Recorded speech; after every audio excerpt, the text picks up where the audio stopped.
George Ezra there on the main stage last night. Fireworks, somebody's doing well. Wait till you see the amount of fireworks for Biffy Clyro later. There are so many cherry pickers going up behind the main stage. It's unbelievable. It's a real pleasure to welcome Richard and Tom from Keane. How are you doing, guys? Thank you. Good. Yeah, Got very here well. Eventually. Yeah. We like to make it difficult for ourselves. Did you have problems getting in like I did? We did. Did you have to say who you were? No, thankfully not. Oh, I did. Did you? Yeah. Did you go for it? He wasn't having any problems. He just wanted to say that anyway. I had to do 3 songs before they let me in. Right. What was wrong with the first 2? They were B-sides. Ask the record buying public. I don't know. Listen, Keane are headlining the Big Top, and it's really exciting that you guys are back together as a band. It's wonderful. Tom, I've been lucky enough to see you and talk to you about your solo stuff, but can we talk a little bit about this decision to come back as a band? Because it's wonderful for music fans. It's brilliant. I genuinely, we are very surprised to be sitting here.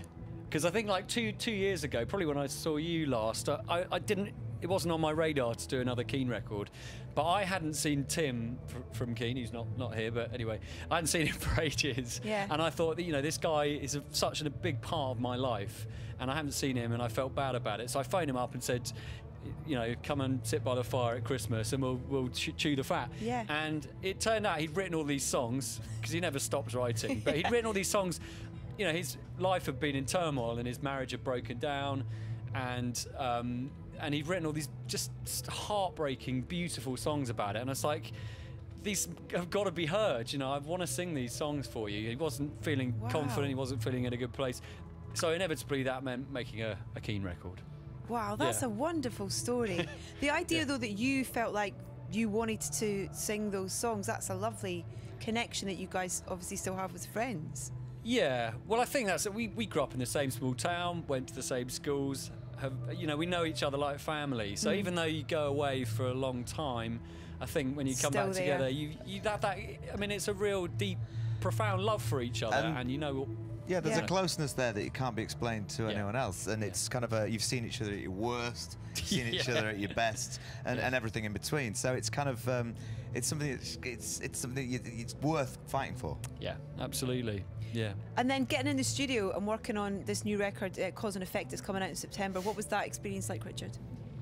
Yeah, I mean, we were, as Tom said, we were inspired by these songs, and but we did things quite differently. We worked with a producer, David Costin, who liked to sort of tear the rule book up a little bit. So the first thing we did, Tom had just been doing these amazing Queen shows, and so his voice was in incredible condition or whatever. And so we started off doing the vocals, which meant that the rest of us had this sort of amazing framework of vocals to play to. Normally you just play the drums, then you play the bass, then you play the guitar or whatever. But we started with the sort of the lyrics and the song, and I think it really helped us connect to these songs, because Tim went pretty deep with the lyrics. I mean, he always does, but this time I feel like he's gone further than I think you could even believe. Yeah, they're very vulnerable songs. Yeah. Yeah. How do you prepare to sing Queen songs?